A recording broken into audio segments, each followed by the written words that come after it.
Yes, hello, namaste again here. It's Bharati here, your host at Spirit Balance Podcast, and I'm here with a very special guest today. It's Roy Coughlan. We just had a joke before about that, and please, can you help me to say again your name perfectly? Coughlan. Coughlan. Okay, so we just made a short joke before it, and yeah, anyhow, so that's life, you see. And yeah, what is very special on you, I feel, is your life story. I mean, you had a very successful life, and then you lost everything. It's very interesting. I would love to know more about that, and also how you deal with it, because I think that is something very important in this time, is never give up. And you're kind of that person of what I'm feeling. You're this kind of never give up feeling and person, and also you're learning from your experiences. And very interesting, you already have 4 podcasts, one in the field of meditation, and also you are not just awakening in the field of meditation, but also in the field of what's going on in the world. You're writing right now 4 books, and you also having one book which I'm very interested in. It's called The New World Revolution, The Awakening. And I personally feel that's what's happening. There's an awakening, and people try to stop that, but too late. Guess what? People awaken anyway. So, and you're very powerful in that energy. So your mission seems to be that you really want to wake up people and be part of it and help of it. So yeah, so that's a very interesting life story. The parts we hear already a little bit. What you want to tell us in the beginning, and yeah, what is your life now? How all of this started, the awakening, and to be the person you are now. So first of all, thanks very much for having me on the show. Thank you. I suppose my journey is, I was working in construction for maybe 12 years in Ireland and doing well, and then moved to Poland and was involved with development and everything. So like I had a lot of properties with syndicates and my own. And then there was the financial crisis that I think the whole world knows about. It's like they all know about COVID now. They all know about the financial crisis then kind of happened in 2008 in the US, and a bit later as it kind of moved across Europe. And I was actually doing well, but a lot of the investors that I was with, and like I was the small boy when I got into syndicates. You know, there was some people that were worth 10 million, 20 million. And what happened is, because they were leveraging, they lost everything. And I thought that they would get it. They would come right. So I started reinvesting my own money into the different syndicates, like with the commercial property and everything. But I realized it wasn't going to happen. And everything kind of came down like a deck of cards. And the problem in Poland is, when you're the president of the company, so I was the president of about 10 companies, you're personally liable. So I was looking, you know, I had assets of over €1 million, and I was looking to make maybe 5. And what happened is I was actually became liable for 5 million. So it went in the opposite direction. And I was thinking, ooh, how can this happen? And so I had to kind of fight through that. Everybody kind of just ran for the hills, you know, and I see it. And it's probably, it can happen with people now, because I know in the current situation, you know, we're told the government is looking out for us, but yeah, when your mortgage is due, when you're not getting paid, yeah, you realize straight away who's actually looking after you. You know, you have to look after yourself, and, you know, Yes. not to let it get to you. It's hard. It is hard. You will feel the pain. And that's why kind of going into the meditation process, I think, is the one thing that saved me, because when you're stressed, all you're thinking about is pain, and the memory of pain poisons us. So we're actually poisoning ourselves with the pain that we're thinking, the anger, if somebody has done something to us. And it's the last thing we should be doing. You have to learn how to forgive and just acceptance. And it might sound woo-woo to some people, but I know from a lot of people, it actually works. Yes. And once you can forgive and move on, you become a lot better. And what happened with me with this kind of shift, because obviously I came out of it, it took a lot of years, a lot of court cases, and just, you know, a journey. But what I've realized is to be completely present in the moment, and not to get stressed, not to, you know, that you're just taking a breath. Like, I'll give an example. I was in the police station on Friday, and it's regarding a property that we have. We have a tenement house, and the tenants aren't paying rent, but yet they're suing us. Just more corruption, which it's in the book, and I'm explaining about it. But when I'm there, the police lady is just screaming at me. And I think years ago, I would scream back and just treat her. And I just kept my composure and I said, why are you screaming at me? And I was able to change it. You know, it took 10 minutes or something. But a lot of the time, even in a relationship, if you're actually, someone is screaming, and when someone isn't having a fight, they'll throw dirt. They'll just throw anything. They don't really mean it. It's just their head is thinking differently. And that's both for male and female. They say things that you have told them in fate, and they throw it against you. If you can keep your composure and not respond, they will have their rant, and then they'll calm down, and then they'll be embarrassed for what they have done. But what tends to happen is when someone says something that hurts you, you actually start freaking out and throw something negative back again, and it just becomes a tennis match of negativity. So if you can actually stop that, it's in your control. It's in your head how you react to anything. So if you say something to me and I just let it bounce over me, then I'm in control. Whereas if I react to whatever is said, then I'm not. And if you can do that, and I think through meditation, just by relax, like I started doing the 6-stage meditation process first. That was one of the first ones that I got into. And like one is gratitude. What are you grateful for? Because if you're grateful for things, you're attracting them. For me, it's like being around my son. My son is 6, you know, I've got equal custody of, and I just love being with him. Even going out in the garden. I go out in the garden. I like to grow myself, so I kind of bare feet on the grass, just, you know, kind of appreciating the food that I've got, you know, that the people that have brought it. Simple things, but I really appreciate it. If I see a butterfly going by, I stop and I admire the butterfly. I listen to the birds. I'm just present constantly. Was I like that prior to? No. So the shift, I think it's just made me more relaxed and appreciate life. I have to say, what an initiation. I mean, it seems to be that financial crash was a huge initiation into your soul truths, to come into your soul truths and to connect to higher energies. I mean, yeah. Wow. And I mean, to say relax if you don't have any problems is easy. But when you're losing millions and you're personally responsible for that, that's a big thing. Yeah. And like, because, you know, like you mentioned at the start, to kind of never give up. You have to have that attitude, because you can't throw in the towel, you know, and don't ever think of it that way. Don't look at, you know, because you must realize all the banks, they're as corrupt as you can get. The whole industry is corrupt. The whole system is corrupt. They were lending money out. This happened around the world. They were throwing money at people. If you had a pulse, they were giving you a mortgage. You know, it was that stage. There was people, like I heard of people, a guy that had part-time work and he was getting over $1 million. An unemployed lady got $250,000 in Ireland. They were just giving people money, and then they stopped it. They started doing, because there were a lot of people getting interest only, and then they stopped that and they stopped lending. So I'll give an example of here. I was doing a developer, and one of my friends, he's a professor and his wife is a solicitor. They had 50% of the money and they couldn't get a mortgage.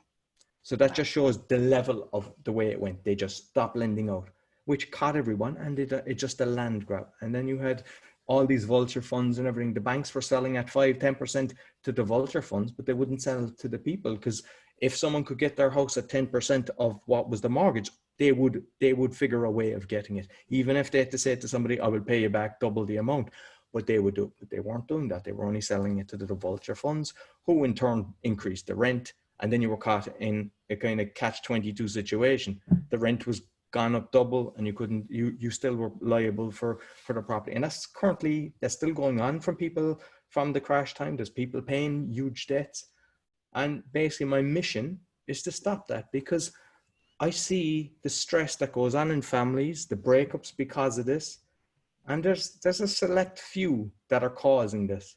And if you're conscious of what's going on, and that's my mission, is to wake people up, not in an aggressive way, not attacking anybody, just creating alternative solutions. And I think by doing that, we can actually make the change. I love that so much. I mean, this way of also holding space, even for the angry ones, and to understand, okay, they are also coming from some place right now. It had nothing to do with me right now. The way how you trained yourself to react, but also, that's a question I have for you. Did you feel that meditation, let's say, triggered your third eye to see more of those things, what's going on, to see more of the corruption? Did you have or do you have the feeling that the meditation also make you more psychic, of that you are understanding? Because many people cannot see. They're, they see with their eyes, but they cannot get a feeling of what's beyond. Do you have a feeling that has to do with that, or did that just happen by natural? Maybe it's hard to tell, because as I was going through it, even prior to the meditation, I was conscious of what's going on. Like, I'm an avid reader, and I'm big into personal development. That there's times I would read 100 books a year. Oh. And now that I'm kind of cutting down because of the podcast, but I'm still doing a lot of courses like masterclass. I sign up for that. I could do 30 of them in a year. I just love learning, and I'm watching Gaia and different things, and just learning from the different masters out there, and just not believing everything. And I even say in my book, don't believe what I say, start researching it, and don't go to Uncle Google, because unfortunately Uncle Google isn't a good boy anymore, and they have hidden all the good information and putting up all the negativity. So you have to really start searching properly where, what is truth. Something you said when I chatted with you on Facebook one time was, now we are in a safe time to talk about corruption. Now it's a time to publish a book which should not have been published before. And I'm wondering about that. Why do you think is now the safe time? I think I call it the pandemic, people have time to sit back and kind of think. And then there was a lot of people fighting what was going on, proving that there's a lot of lies in all the information at the moment, and we're made do this, that, and the other thing. And because of that, people realized, ooh, there's something wrong here. This isn't true. They're not giving us the right information. Whether it was on the news and they were pretending hospitals were full, and they were given the exact same hospital pretending it was in Italy and it was in New York. I mean, we've all seen that. So we're being told by CNN, BBC, even the Irish, I'm not sure about the German, but the Irish one, they've all been caught for lying. So the first thing you do is turn off your television, because I even see it close people. They're living in fear. And if you're listening to this negativity, like we've been listening to COVID since March, even prior to that, because when it started maybe in December, you're just listening to that the whole time, and people became fearful. If you turned off your television and your radio, you'd live a different life. Yes. You wouldn't live in fear. No. And I wonder about that level of different realities here. And also the way of, some people cannot see, or even they fight back so much. They're so angry if you say something. I mean, that is something I'm facing right now, even with friends. We're like, wow, what is that? I mean, and I'm really wondering about that. So how do you deal with that? And do you think that will change over the time? Because I feel it's so obvious. How can you not see what's going on? I mean, this is how I see it. I'm like, what? I mean, it's very hard for me to understand. What is your idea about that? I think we're all on our own journey, and some of us are more awake than others. And I think some people, it's a defense mechanism, because they're thinking, my belief system all my life is this, and you're just telling me now that I have believed incorrectly. And the best thing I can do is attack you. So because I know there's a lot of game changers out there, and my advice is don't interact with them. Because what happens is when you respond trying to defend yourself, and you'll have somebody who has never commented on your picture or has never made any, and now all of a sudden has a big post when you're just going against what you've just written. Do not start writing defending yourself, because your energy starts going to defend yourself and you'll get upset by looking at it. What I say is you have two things to do: ignore it or delete it. I mean, I'm connected to some people at different levels, and I was attacked. I was putting up about stuff on Bill Gates, because to be honest, it's obvious he's surrounded with all the different circles who he's giving money to, and we're not allowed to say it because, oh, you can't say that. Why? It's obvious the amount of crime that he's done, the amount of testing they've done in India and in Africa, the amount of children that have been damaged because of this. And because the person is a billionaire, it's okay. No, it's not. You know, it shouldn't matter. Why is a person, just because he's got money, has gone from one industry to another because it's another big money industry? You know, you just have to be conscious of that. And what I would suggest to you and any of your listeners that are trying to make change, ignore the person or delete the comment. If someone says something nasty, report them. Because if you report them and they're taking off it, it means they're not attacking your friend or somebody else. But do not engage with them, because you can't. And even if it's friends, no, because you're better off just doing what you're doing and spreading the word, awakening people, and it'll be a lot better. I love so much how you said in the beginning that you got so hurt also, of course, losing money, feeling that you get cheated, you know, everything. And yeah, you came to that point of, okay, I have to forgive. And I think we all have now a very special play field where we can practice that in many different levels, because what I also feel is that of course it hurts if friends or family is attacking you for a different opinion, and I think many of us who think differently out of the box experiencing that. And yeah, also you said that meditation helped you a lot by that. So, I mean, for you, it was not just a little bit of pain, it was huge. So can you share some experience and how you went through that and then how it changed in you? Can you tell us about it? Well, like one of the parts that I use in meditation, it's the art of forgiveness. So you're thinking of the person because you want to forgive them. And if you start thinking, there's small things people have done and you can do it. There's others, it takes a while. And some people think, oh, I've tried meditation once or twice, it doesn't work. I say, what about eating? How often do you eat? It's the same thing. You do it like you brush your teeth, you should meditate. And you don't have to do it and like some people think you need to do, mantras for 4 hours or 2 hours. No, you can do it for 5 minutes. Like you can be present. If you're brushing your teeth, feel the bristles on your teeth, wash your hands, don't be thinking of what am I doing next? What am I cooking for dinner? Or, if you're in work thinking of the kids at home, and when you're with the kids thinking of work, no, be present. And like just the act of forgiveness. I give you a story of like why I can maybe forgive people a lot more. When I grew up, there was a girl living in the area where on the street that I was doing, and lovely child. We used to all play all different games, which they don't do no more. Kids, they're just glued to their phones. And she was actually abused, right? So she was abused and just went down the wrong road. Had lots of children from all different parts, like something like 16 children. It was, yeah. And then she was minding somebody and robbed the old woman of money, and she was supposed to go to prison, but she didn't. And I don't know what happened, but she didn't. There was a child fell into the river in the city, and nobody saved her. It was she jumped in and saved the child. I knew her as a beautiful child. She was abused. So the way I look at everyone that's in prison, everybody that's homeless, every junkie, everyone has a journey. You don't know their journey, so don't judge them. And if you can forgive them and try to help them, we need compassion. You can make a huge change in the world. Right.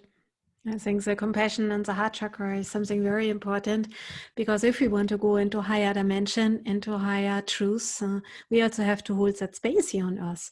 So I personally believe that it's possible. I also feel, yes, the light will win at the end, but in between we have a lot of popcorn to take out and enjoy the show. So what do you think will happen? And because you're writing books, you are very deep into it.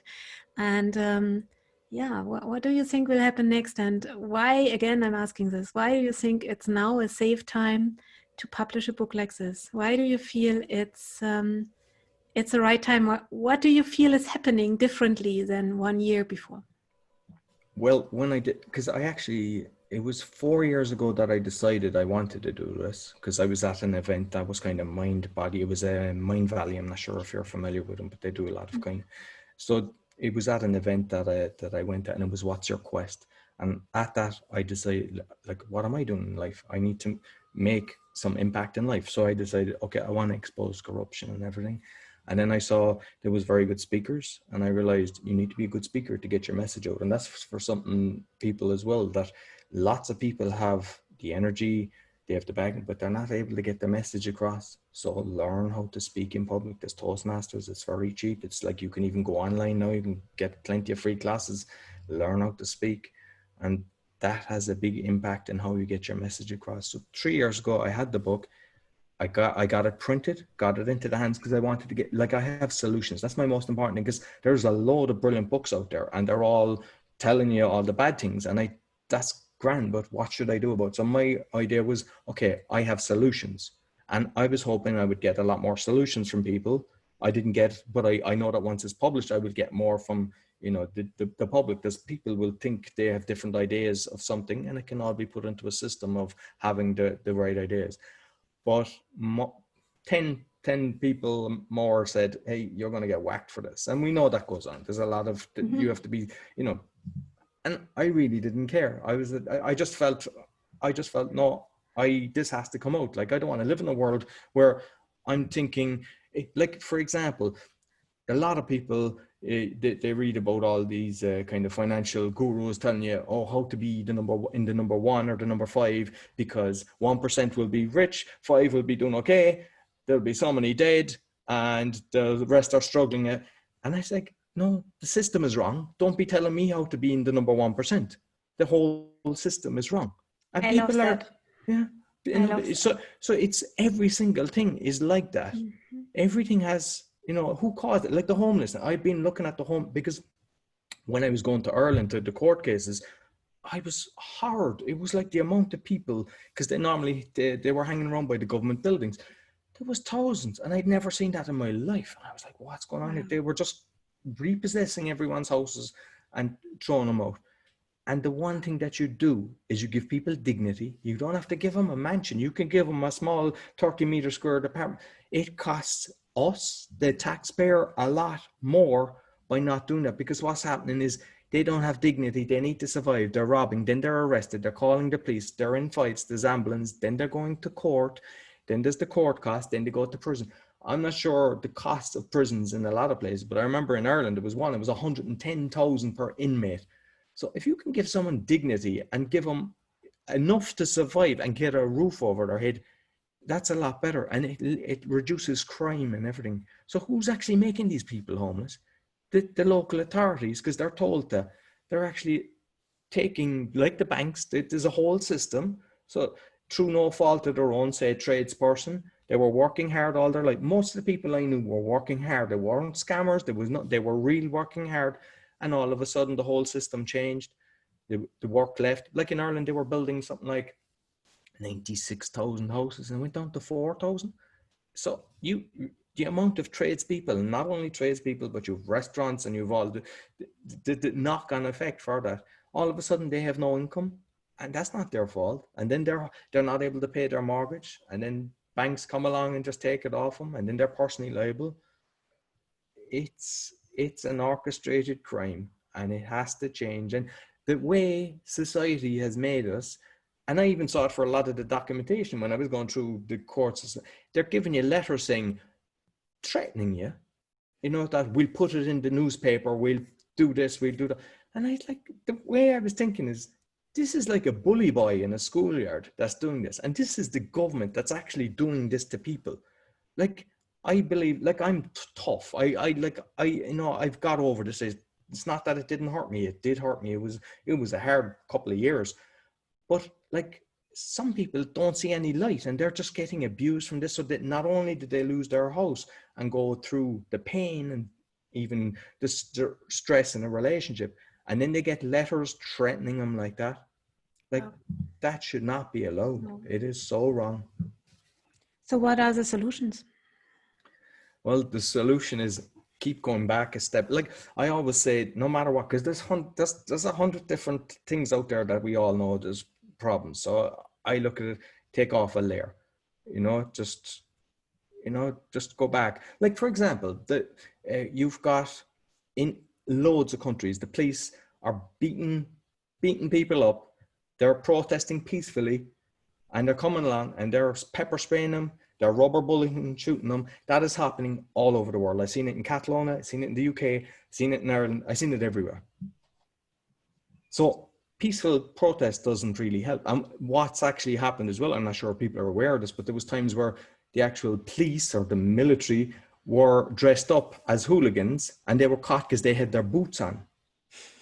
And that's how they're saying. And I've seen recently another one where the police were putting the bricks and stones out ready to be thrown. So what you do when you have all these police that are kind of, ready to attack, you just try to find out, okay, who gave them the instruction? Who's the police inspector? And everybody go there, or go to your local politician because they need their vote. Go there, get your gang to keep harassing him. Okay, this police officer, this superintendent has given the instruction to do this. Who instructed him?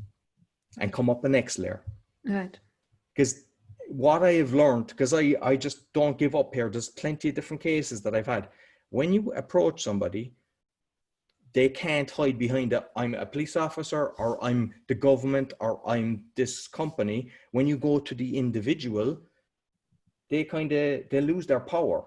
And you go, okay, so who told you? And if you can get, because sometimes the individual can't do that, they need the power of a politician, not always, but then you can find out who instructed them, and you get, it tends to come back the whole time to the same kind of people. So right. Then you can make change. Because people getting, like you see people losing their eyes, there's people dying because of rubber bullets and they're just beaten, like you see old people, they're doing nothing. They're just protesting correctly protesting because, their rights are being taken away. Right. And they're being battened. And so it's not working because they're in control. Like they're after making all the police like military now. So before it was never like that. Now they've got cannons, they've got frequencies, so they can actually make people feel like they're burning. They're using wave techniques. Mm-hmm. So it's not, you're only hurting yourself by going out like that. So what you have to do is go to different levels and try to stop it from that direction. Do you see that change is happening?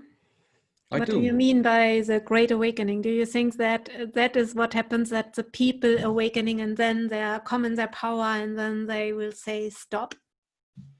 Yes, because like one thing is a lot of people, they say, oh, I can't do anything about it.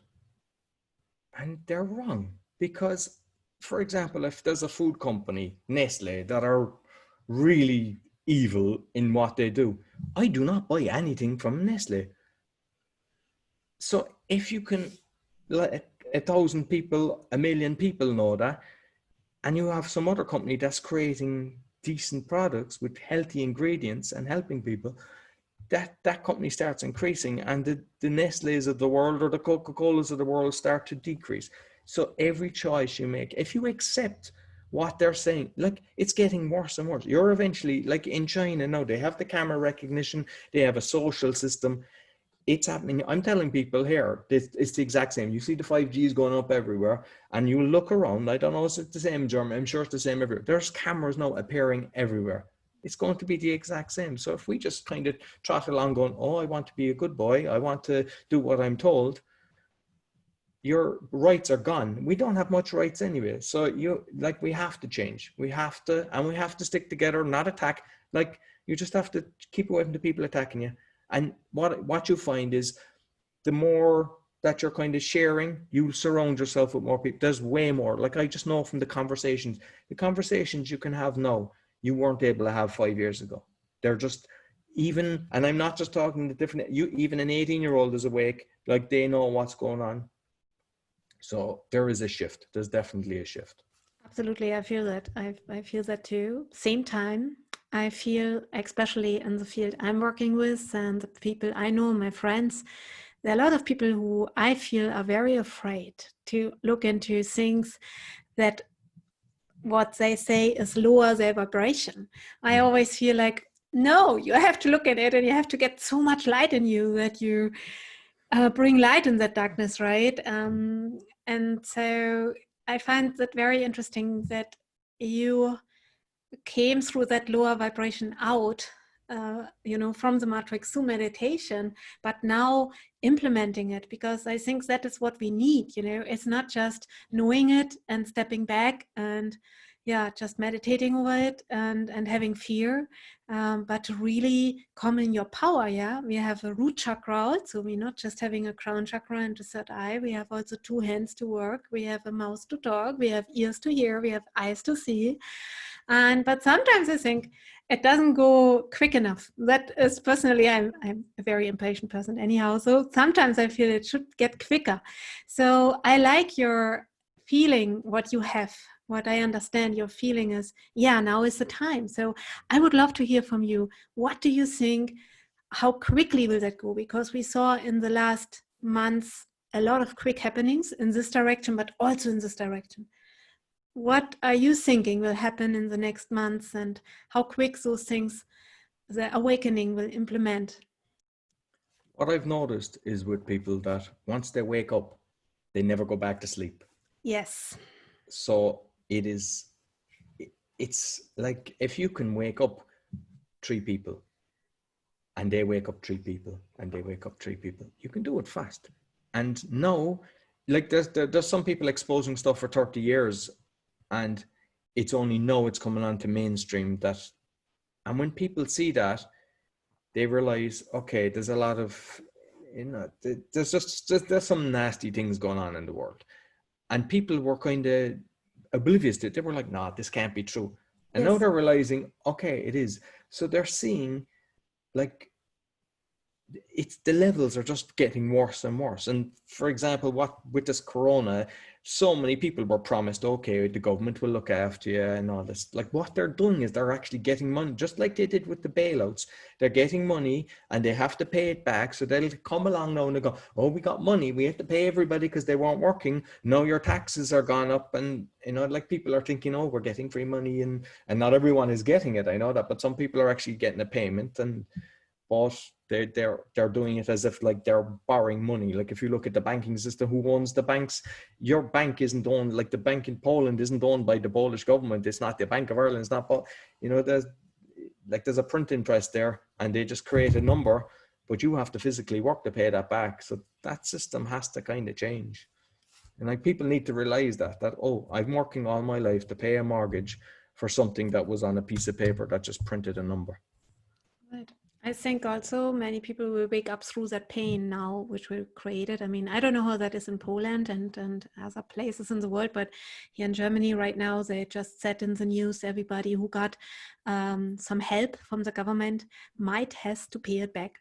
And it's a big discussion because it was until 15,000 euros if you have a team with people you're working with, and people were forced closed. And now it's up in the air that you have to pay it all back. So I think, that's one part to keep people under control, but another part, as more the pressure goes, as more people might wake up. So that's why I personally feel books like yours are very important, that they come out now, that people also get some knowledge.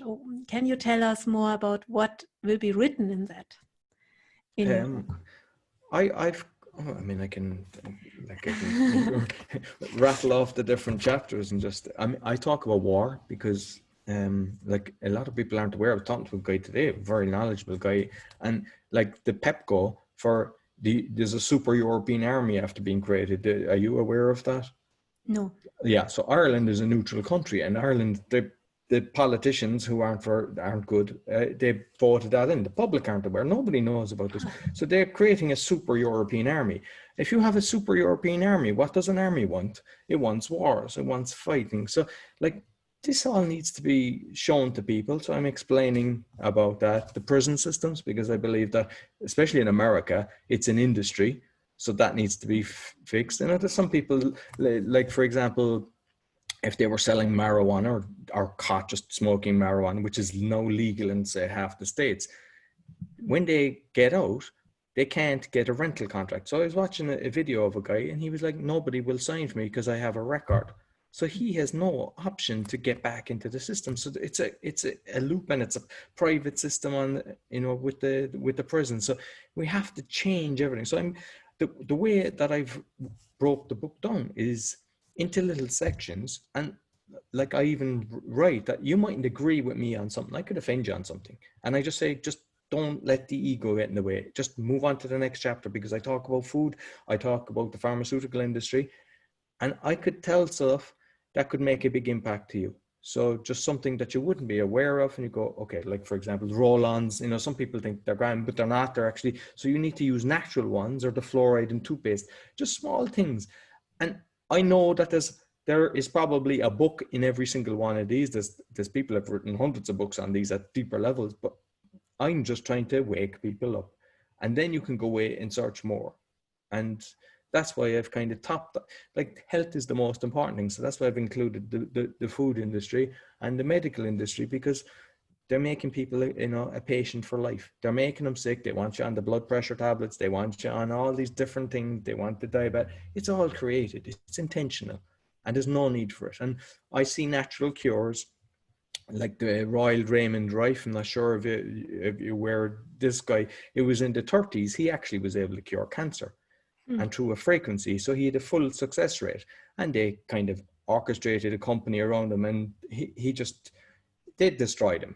He turned to alcohol and just gave up. And there was recordings that were retrieved, and he was saying at that stage, I don't know what year it was. I mean, he started doing his thing in the 30s, but he was saying that the medical industry had raised $127 million and gave 50,000 towards the charity. So even then they were doing the same thing. Like I'm exposing some of the charities as well, because a lot of the charities, they give just 1%. So if you're lucky, sometimes even 3%. Big charities like the Clinton Foundation, it's, they are raising huge money and giving it. And why would you put your money there? Like the Red Cross, a lot of people think and I'm not like, the reason why I tell people not to be offended, because if you're working for the Red Cross and you're giving your donation time, you might think, oh, and I'm not saying that there is so many amazing people out there that are actually genuinely helping people. But the problem is, if they raise 2 billion and build 6 houses, and you have information where they're kind of smuggling and things, that you don't put your money towards that. You need to find out where your money goes. And one of my mission is that I want to set up a charity that's fully transparent, so that everything is shown. And it's not a case of Roy is taking out millions of pounds. Roy's not taking anything out. I want to just make change. And that the people then can see, oh, this is doing a lot better than the others, and give more, which in turn allows you to create more things that should be done. I love that so much, because I'm coming very much from the spiritual field, and in my area, a lot of people with blockages with money.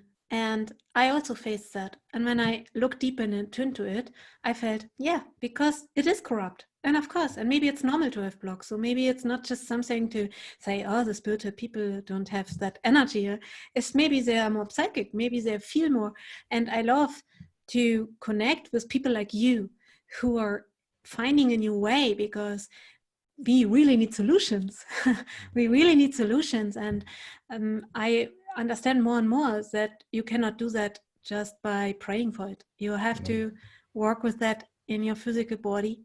You have to connect with people, and you are an expert on making money, losing money, making it again, never giving up, right? And I think if you offer that your help to the public, that's a great dharma, as we say in India. It's an amazing, you're using your skills to create something better, but we cannot do it alone. We have to do it all together.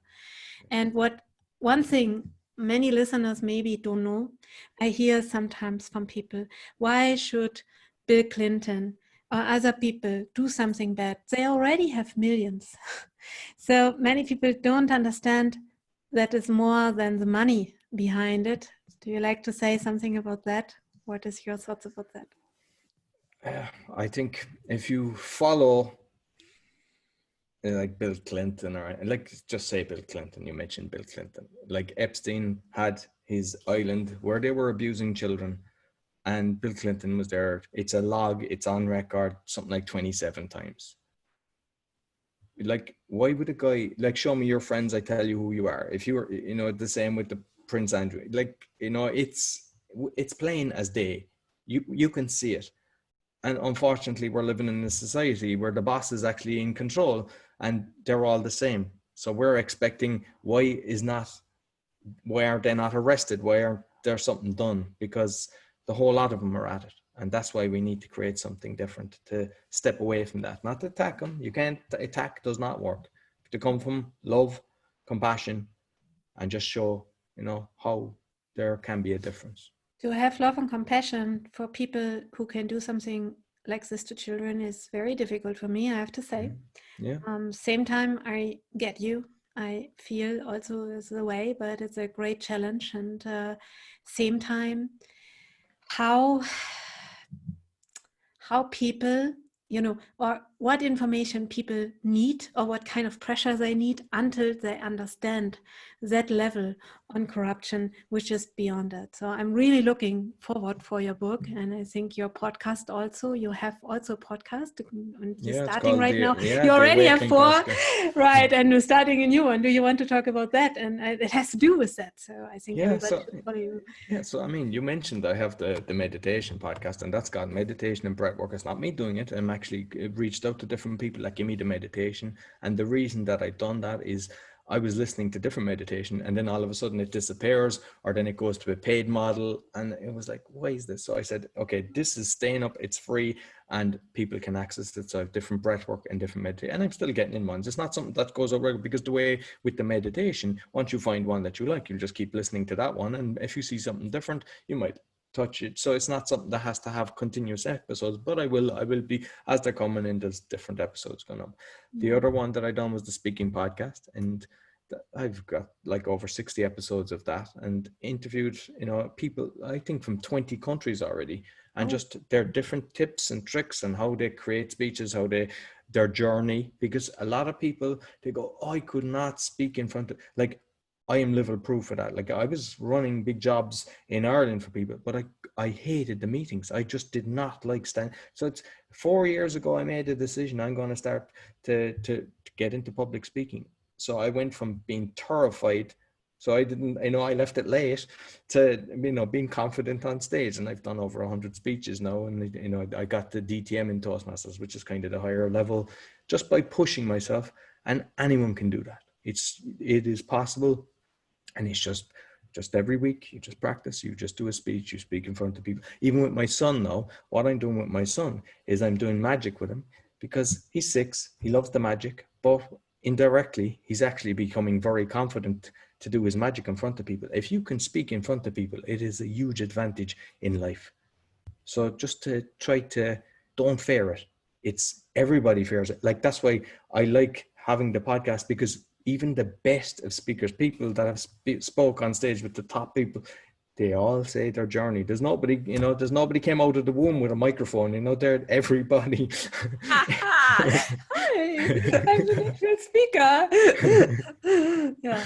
You know, so that's why I think by, you know, helping people be a good speaker, you can get the right message across. Because as I say, all the politicians, they've been trained how to speak, but they'll tell you when they want your vote, but do they actually do what they've told you they're going to do? No. So let's get the people that we know will do something to actually be better at communicating, and that will help. And then the awakening one, it's third episode will be just going up now, but I've got a lot planned for that. I mean, I've a lot of episodes planned for the awakening, and it's mainly that I'm bringing on people like doctors, physicians, just explaining the corruption, but I'm also looking at the solutions and what different alternatives can be done. So there's no point in listening to something if it's all negative and tell me the bad stuff, because that only puts me in a bad mood. And there's one thing that, like, for me, that, because you can kind of constantly be researching this thing, and I think it can affect your mood. So the main thing is make sure you're still meeting your friends, disconnect, don't make your topic a conversation all this the whole time. I'd put on a comedy, I'd watch a comedy, don't be watching the horror movies, put on a comedy, put on something, be surrounded with the right people, eat the right food, and then you'll actually maintain balance. because you can easily, and I have done it, you can, you know, when you're researching and you're looking at all this negative stuff, if you keep doing that, it can affect your emotions. So make sure, be conscious of your emotions. And if you feel yourself going off on, stop looking at it, stop researching it, and just start meeting your friends and start looking at a few things that, you know, listening to good music and doing more meditation, things, you know, walks in nature. And then you'll actually, you know, you come back out of that little dip. Thank you so much. And I have to say, I really love your spirit. I really love your motivations. And yeah, if we have more people like you, the world will change very fast for the good. And I know that the light will win at the end. And the souls have a free will. So some digging around in some strange corners with their free will. But we can raise up with our consciousness. So thank you so much for being part of it and for this interview. Looking forward for your book, looking forward to connect more with you, and yeah, to also hear into all your podcasts and your meditations. Yeah, you have some message at the end of this podcast for the people who listen. Yeah, well, one thing is I have learned, because there's thousands of people that want, probably millions. So don't lose faith. There is way more good people out there than the bad. There's a tiny percent. It just happens that they're controlling. So believe me, there is a load of good out there. There's a load of people making change. And what I say is, if there's something that's annoying you in this world, don't bitch about it. Don't moan about it. Don't talk about it. Think how you're going to change it, and you be the change. And then that's how we have a beautiful world. Wow, I love this very much. Thank you so much. Thank you so much. So thank you for having me on. It's been a pleasure. Take care. Thank